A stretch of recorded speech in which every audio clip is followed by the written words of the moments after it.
11 मार्च को हम लोगों ने विज्ञापन प्रकाशित किया था और 18 मार्च से आवेदन आमंत्रित करने शुरू किए, जो कि 25 अप्रैल तक चले। पहले 18 अप्रैल तक रखी थी उसकी डेट, उसको 25 अप्रैल तक बढ़ाया था, क्योंकि मार्च और अप्रैल के महीने में कई तरह के अवकाश आदि थे जिनकी वजह से बैंक आदि बंद हुए थे, तो इसलिए लोगों को ध्यान में रखते हुए उसको 25 तक बढ़ाया था। 17,06,628 आवेदकों ने शुरू में इसमें रजिस्ट्रेशन किया और अंतिम रूप से अब हमारे पास 16,73,586 अभ्यर्थी हैं, जो कि जिन्होंने अपने आवेदन कंप्लीट किए, भरे और उनके जो है वैलिड हमने उनको पाया है।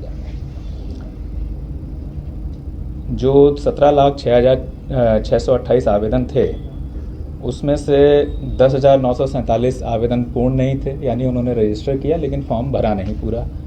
20,940 आवेदकों ने जो है अपना रजिस्ट्रेशन कैंसिल कर लिया था जो है, और उसके बाद 1,155 को जो है हम लोगों ने वैलिड नहीं पाया था। इनकी सूची भी हम लोगों ने 6 जून को प्रकाशित की है।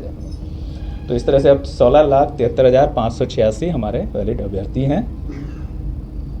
इनकी परीक्षा हम 16 जुलाई 2025 से प्रारंभ करके 3 अगस्त 2025 तक के बीच में 6 चरणों में लेंगे। तो ये 6 चरण हमारे 16 जुलाई, 20 जुलाई, 23 जुलाई, 27 जुलाई, 30 जुलाई और फिर उसके बाद 3 अगस्त रहेंगे। 16 जुलाई की परीक्षाओं की निष्पक्षता और स्वच्छता को बनाए रखने के लिए बिहार सरकार ने बिहार लोक परीक्षा अनुचित साधन निवारण अधिनियम 2024 जैसा कड़ा कानून अधिनियमित किया है। तो 2024 में उसकी अनुसूची में भी जो है हमारा केंद्रीय चयन पर्षद सिपाही भर्ती की परीक्षाएं जो आयोजित करते हैं वो सब उसमें सम्मिलित हैं।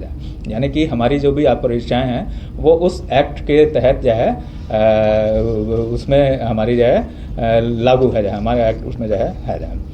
अब इस अधिनियम में अगर देखें तो किस तरह के कड़े प्रावधान हैं, तो इस अधिनियम में अभ्यर्थी परीक्षा में संलग्न पदाधिकारी किसी संस्थान अथवा व्यक्तियों द्वारा संगठित रूप में तथा सेवा प्रदाता आदि के द्वारा, यानी जो एजेंसी जो है सर्विस प्रोवाइडर्स हैं आदि के द्वारा परीक्षा की शुचिता को दूषित करने, प्रश्न पत्र लीक करने, उत्तर पुस्तिका आदि से छेड़छाड़ करने, पर रूप धारण, अनुचित साधनों को सुगम बनाने के लिए सुरक्षा उपायों का उल्लंघन करना। जैसा मैंने कहा कि बायोमेट्रिक्स हम लेंगे, उनमें अगर कोई व्यवधान पैदा करता है या आनाकानी करता है तो वो भी इससे कवर्ड है। या उनसे छेड़छाड़ करना, धोखा देने या धनीय लाभ, यानी कि जो है कि वो झूठा बता करके कि जो है कि पेपर ये है, ये प्रश्न आएंगे, ये जो है उससे, तो ये सब जो है जाली वेबसाइट आदि अपराधों को दंडनीय बनाया गया है इनमें। और इन अपराधों के लिए 3 वर्ष से 10 वर्ष तक की सजाएं हैं और जुर्माना है जो कि 1 करोड़ अथवा उससे अधिक भी हो सकता है। और सेवा प्रदाताओं और अन्य संस्थानों के स्तर से संगठित रूप में किए गए अपराधों के लिए परीक्षा की समानुपातिक लागत की वसूली भी की जा सकती है और उनकी संपत्ति की कुर्की और उसका संपहरण भी किया जा सकता है। तो इस तरह के कड़े प्रावधान इस एक्ट में रखे गए हैं और ये एक्ट हमारे द्वारा जो आयोजित जो परीक्षा है उसमें लागू है। ये सभी अपराध जो है संज्ञेय हैं, गैर जमानतीय हैं और नॉन कंपाउंडेबल हैं, यानी अशमनीय हैं।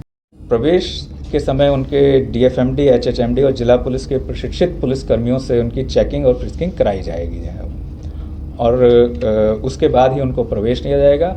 वहीं पर उनकी पहचान के लिए जो है सेंटर में और एग्जामिनेशन कक्ष में परिषद द्वारा निर्गत जो ई प्रवेश पत्र होगा, जो हमारा जो ई प्रवेश पत्र है उसी के माध्यम से, और उसके साथ साथ पहचान पत्र एक ले जाना होगा उन्हें, जो आधार कार्ड हो सकता है, पासपोर्ट हो सकता है, पैन कार्ड हो सकता है, मतदाता पहचान पत्र हो सकता है। उसके साथ ही उनको प्रवेश की अनुमति होगी। मतलब बिना एडमिट कार्ड के जो हमारा निर्गत है उसके बिना वो प्रवेश नहीं कर सकते। साथ में उनको अपना एक पहचान सुनिश्चित करने वाला एक पहचान पत्र भी ले जाना होगा। परीक्षा कक्ष में कैंडिडेट्स के हाथों के हम जो है अंगूठों के निशान, उनके फ़ोटो और शॉर्ट वीडियो लेंगे। ये हमारा जो है उनका बायोमेट्रिक्स कलेक्शन रहेगा, जिसका उपयोग हम उस समय उनकी पहचान के लिए और बाद के जो चरण होंगे उसमें भी जो है उनकी पहचान करने और इम्पर्सोनेशन यानी पररूप धारण की संभावनाओं को नकारने के लिए उपयोग करेंगे जो है इनका। अभ्यर्थी परीक्षा केंद्र में किसी भी तरह की लेखन सामग्री जैसे पेन, पेंसिल वगैरह नहीं ले जा सकेंगे। उनको OMR शीट बेस्ड हमारा जो है एग्ज़ाम है, तो OMR शीट को भरने और उससे कैलकुलेशन वगैरह अगर कुछ उसमें आवश्यकता है तो उसके लिए आप दो, तो पेन हम प्रश्न पुस्तिका के साथ ही उपलब्ध कराएंगे जाएगा, तो वो हमारी तरफ से दिया जाएगा। उनको किसी भी तरह की लेखन सामग्री और जो दूसरी चीज़ों पर प्रतिबंध रहता है, इलेक्ट्रॉनिक सामान वगैरह जो है उस सब पर तो प्रतिबंध रहेगा ही, लेखन सामग्री भी वो नहीं ले जाएंगे, उनको हमें उपलब्ध कराएंगे। अब कुछ अभ्यर्थियों को चेतावनी और सतर्कता बरतने के भी जो है हमारी तरफ से हिदायत देना जो है उचित